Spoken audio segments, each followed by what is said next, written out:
So Disney has suspended its global weekend box office reporting, telling people not to expect a top 10 chart for a while. Now this, of course, comes after news of the closure of parks in different areas, which look absolutely insane when you look at before and after pictures and notice the lack of people. Now even crazier with that are the big numbers that come in, the staggering losses, with parks alone accounting for $13 to $40 million a day while closed. Now on top of that, Disney, they are already out a staggering $480 million elsewhere. And when we start talking about the global film industry, the loss that they're facing of about $5 billion, Disney's toll in that is hundreds of millions. Now when you factor that in with other costs like, say, Lucasfilm, the $4 billion they haven't paid off, acquisitions that they've had, and so on, we're talking about Disney losing billions of dollars in a short amount of time. How exactly do you weather that? So hey there. So today we are returning to that wonderful world of coverage. And I have to say, with this coverage about Disney, I don't wish this on anyone. See, when I look at photos like this, for example, I don't just see Disney World parking lots. I see people, droves of people that have looked forward to something maybe for years. So when you look at the comparison shots taken just a day after, this is the 16th, the initial one was at the 15th, both of them are in the same area. I mean, it's depressing to know that this is what we've come to right now, and well, we should expect a lot more of it. And it's not just the droves of guests departing. Here's a picture of the guests leaving the Magic Kingdom at Walt Disney World in the final minutes before the park closes on Sunday night, March 15th. It's also knowing that we have disruption of this magnitude in our daily lives, and that it will impact from the macro to the micro, with every individual involved being hit. See, I look at headlines like this, for example, and apologies in advance for redacting it, you know how this system is,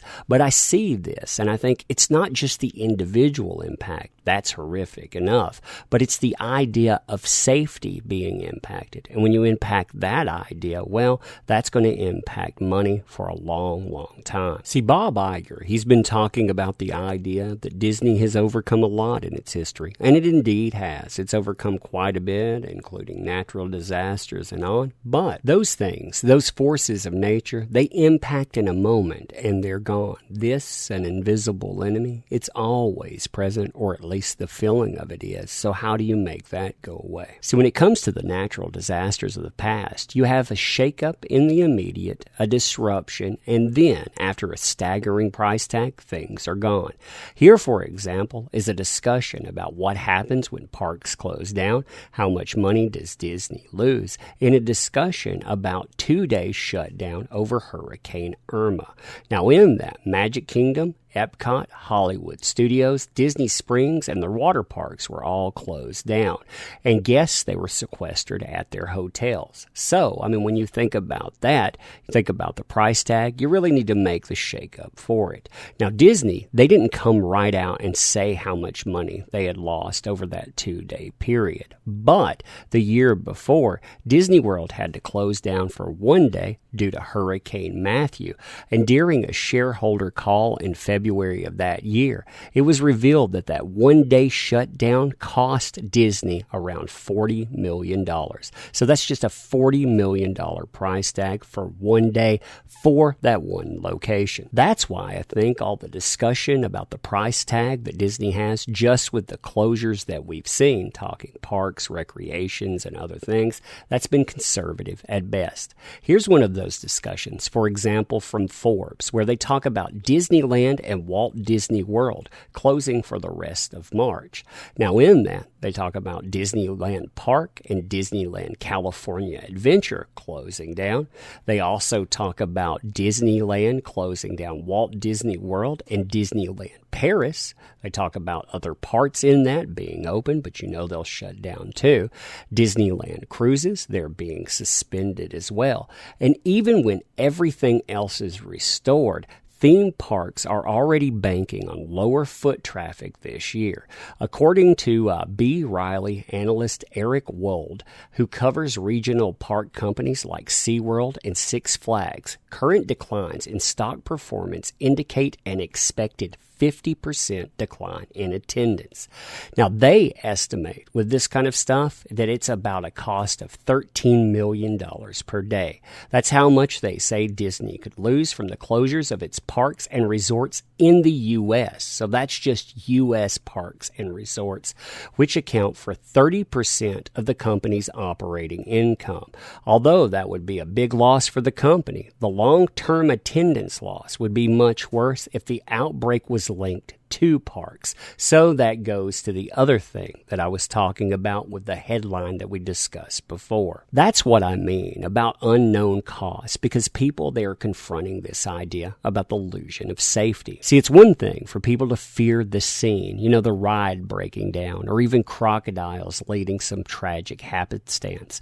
It's another thing for people to think, hey, if I'm in mixed company, what will happen then? Now, while all of this stuff is going on too, Disney has taking staggering losses elsewhere to the tune of $481 million. Now, what's amazing about that is we're not talking about the closure of theme parks either. This is a totally separate entity, and it involves the announcements with the NBA. See, most folks, they don't think about ad revenue, and they don't think about hits to earnings, but all of that money, it's already calculated as something that goes into expenditures. See, according to industry site Broadcasting and Cable, research analyst Michael Nathanson, who they credit here, said Disney stands to lose $481 million in ad revenue if the remainder of the NBA season and the playoffs are not played, and it will take a hit to earnings of $306 million, or a 3% decline as a result. Now, granted, Disney, they're not the only one in this boat either. You have plenty of companies set to lose so much money.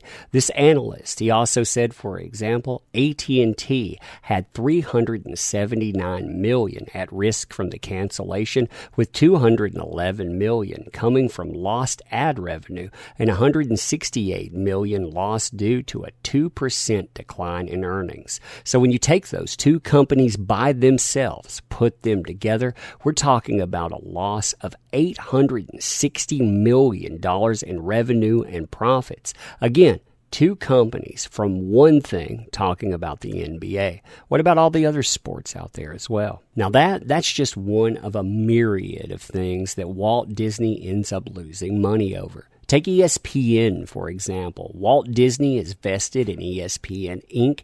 at 80%.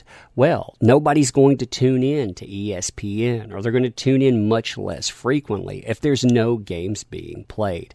Now, ESPN, they already lose a staggering amount of money without this. So again, this one thing here, that one decision, it has so many potential effects. Now, as far as the impact on, say, movies are concerned, analysts are already predicting that the global film industry is facing a $5 billion, that's billion with the B, loss because of diminished box office revenue and the impact of restrictions on production.